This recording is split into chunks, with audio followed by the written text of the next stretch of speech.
I'm going to be honest with you, I'm terrified.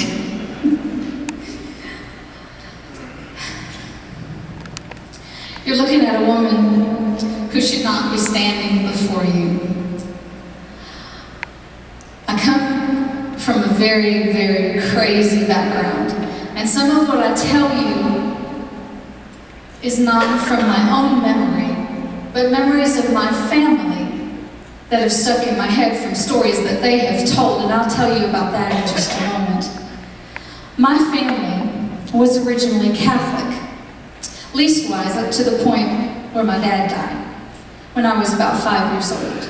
My mother left the church and never looked back, but then never took us anywhere. We moved to Virginia when I was about 9, and despite the fact that there were 4 mainline denominational churches, one on every corner, none of them came and knocked on the door of the new family on the block and invited us into church.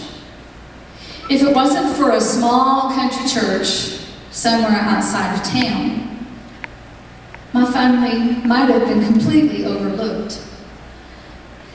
That little Southern Baptist church came and knocked on the door, offering friendship, offering love and compassion to a new family, a family desperately in need of what Christ had to offer. My mother, her soon-to-be husband, my 3 brothers, and I found ourselves in the midst of a warm, loving congregation and became new believers. Less than 2 years later, Mom moved my brothers and I back to New York State. Yes, I'm a Yankee.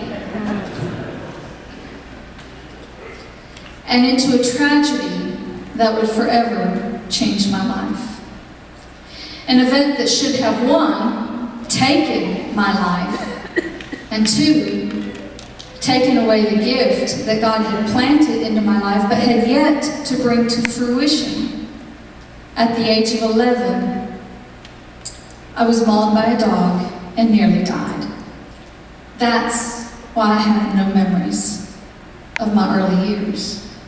I'd like to tell you that we stayed in church, that our attendance was good, but it wasn't. But as I got older, God started developing a gift in me, and He saw to it that I got into church. At the time, a very strong Southern Baptist church came along and made sure I got to church. They came and bussed me, or somebody came and drove me to church, and somebody saw that God had placed a gift of music in my life.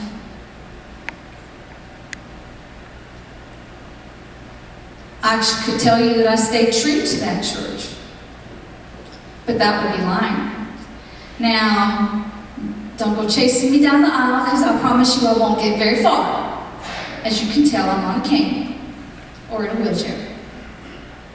I went to a Methodist college for 2 years, then to an Assembly of God college for 3 years, where I got my degree in music.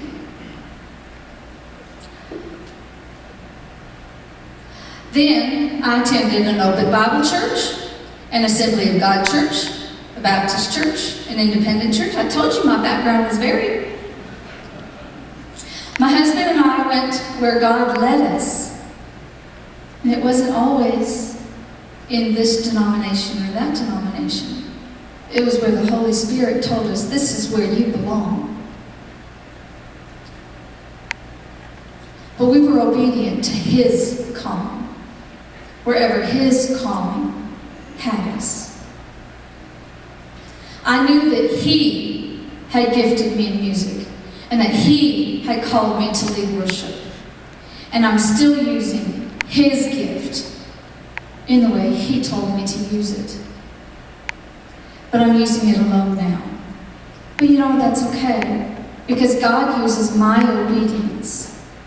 And no matter what happens, no matter what hurt, no matter what life throws my way, God uses my obedience. And I'd like to reference the story of Moses at the burning bush. And God says, "What is that in your hand?" And at the time, Moses just had a stick. But God used that stick to demonstrate to Moses that his power is bigger than anything Moses had to face. He's bigger than anything I've had to go through. He's bigger than anything you have to go through. Whether it's abandonment, divorce, physical pain, abuse, near death, or anything, he's bigger than all of it. And I've learned that if I give all of that back to him, he will turn it around and turn it into something good. He did it for me. He'll do it for each and every one of you. So to quote a song that he gave to me several years ago, he said, "I'll take your life and willingness, and I'll show you how to stand. All you have to do is give to me what you